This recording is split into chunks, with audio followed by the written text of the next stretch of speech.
আসসালামু আলাইকুম, it's me Mim Islam. Welcome to my new video. তো আজকে প্রথমবারের মতো আমি কোথাও পিকনিকে রান্না করে সবাইকে খাওয়ালাম, তো সেটা নিয়ে থাকছে আজকের ভিডিও। সবাই দেখতে থাকেন, মজা পাবেন অনেক। তো ফার্স্টে সকালবেলা উঠে আম্মু পিঠা বানালো, আমি পিঠা খেলাম। আমি অবশ্য এই পিঠাগুলো খেতে চাই না। তো এই পিঠাকে আমরা চাঁদপুরের মানুষরা বলি ভাপা পিঠা। তোমাদের এলাকায়, তোমাদের আঞ্চলিক ভাষায় কি বলো অবশ্যই কমেন্টে লিখে যাবা। তো আমি এই পিঠা খেতে চাই না অবশ্য তেমন। তো এটার ভিতরে যে নারকেল গুড় দেওয়া আছে ওইগুলাই খেলাম। তারপরে আমরা রেডি হলাম পিকনিক করার জন্য। ফার্স্টে আমি ডিম নিলাম আমাদের এখান থেকে, তারপর সবার এখান থেকে ডিম উঠালাম। তো আমরা সবাই মিলে ঠিক করলাম যে আমরা টাকা নিব না, আমরা সবার ঘর থেকে যার ঘরে যেগুলো আছে ওগুলো দিয়ে আমরা পিকনিক করব। আর এইগুলা ছিল আমার পিকনিকের পার্টনার, যারা সবাই অনেক ছোট ছোট, আমার থেকে বয়সে অনেক ছোট। তো ওদের সাথে খেলতে অনেক মজা হয়েছে, সবাই আমাকে অনেক হেল্প করছে।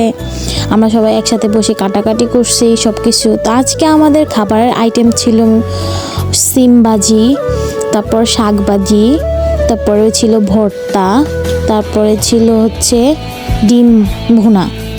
তো আমরা সবাই কাটাকাটি করে এগুলাকে আমরা ধুতে নিয়ে গেলাম। তো আমি তোমাদের সবাইকে ভিডিওর মাঝখানে বলতে চাই, যাদের যাদের আমার ভিডিওগুলো ভালো লাগে তারা সবাই অবশ্যই আমার পেজটাকে ফলো দিয়ে রাখবা। তোমরা সবাই লাইক কমেন্ট করবা, তাইলেই আমি ভিডিও আপলোড করার আগ্রহ আমার জাগবে। কারণ তোমরা যদি আমাকে লাইক কমেন্ট না করো তাহলে আমি আগ্রহ পাবো না ভিডিওগুলো করার। তারপর আমি ভিডিওতে ফিরে আসি। তো আমি একে একে রান্না শুরু করে দিলাম। ফার্স্টে আমার শাক রান্না কিন্তু অলরেডি হয়ে গেছে। এখন আমি রান্না করতেছিলাম সিম। তো আমি ভিডিও ক্লিপগুলো তেমন নিতে পারি নাই, কারণ ভিডিও নেওয়া তারপর রান্না করা, কারণ তোমরা দেখতেই পাচ্ছো যে আমার পার্টনারগুলো অনেক ছোট ছোট, ওরা তো আর সব করতে পারে না। তো সব কাজ আমারই করতে হয়। তো আমি সবগুলা ক্লিপ নেই নাই, যতটুকু পারছি ভিডিওর ক্লিপ নিতে ওটুকুই নিয়েছি। তো আমি একে একে সব রান্নার আগে নিয়ে যাচ্ছি আমাদের পার্টনারদের সাথে। ফার্স্টেই আমরা শাক রান্না করার পর এখন আমরা সিম রান্না করব। সিম দিয়ে আলু দিয়ে আমরা ভাজি করব, কারণ আমরা সবসময় বিরিয়ানি পার্টি তারপর খিচুড়ি পার্টি করি। তো এবার ভাবলাম একটু অন্যরকম করা যাক, তাই আমাদের গাছের টাটকা সিম তারপর শাক সবগুলো ছিঁড়ে নিয়ে আসলাম। টাটকা টমেটো সব কিছুই আমরা আমাদের গাছ থেকে নিয়েছি, শুধু আমরা একটু আলুগুলা আমাদের কেনা লাগছে। তারপরে আমরা ডিম রান্না করার জন্য ফার্স্টে ডিম ভাজি করতে গেলাম। তো আম্মু আমাকে এই ডিম ভাজি করার জন্য হেল্প করতেছিল। আর সত্যি বলতে আম্মু আমাকে অনেক কাজেই হেল্প করছে, যেগুলো আমি পারি না। আম্মুকে আমি জিজ্ঞেস করে করে রান্না করতেছিলাম, কারণ আমি তেমন করে রান্না পারিও না, তেমন করে করাও হয় না। আস্তে আস্তে আমি শেখার জন্য আম্মুকে বলতেছিলাম যে তুমি বলো, আমি একটার পর একটা দিই।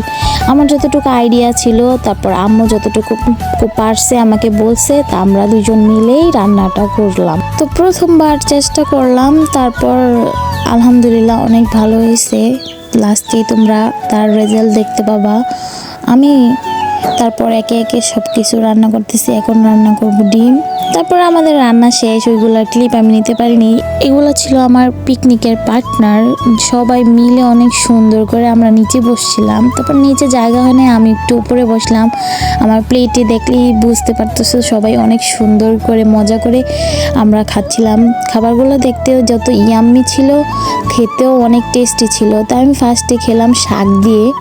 শাকটা অনেক মজা হয়েছে, বিশ্বাস করো। তোমরা যদি খেতে তাহলে আমার ফ্যান হয়ে যেতা। যাগে তারপরে আমি খেয়েছিলাম ভর্তা দিয়ে। ভর্তাটা ছিল টমেটোর ভর্তা, এত টেস্ট, সবাই অনেক প্রশংসা করেছে। তারপর খেলাম ডিম দিয়ে। তো বিশ্বাস করো সবগুলোই রান্নাই অনেক টেস্টি ছিল, অনেক মজা হয়েছে, সবাই অনেক মজা করে খেয়েছে আর অনেক অনেক প্রশংসা করেছে।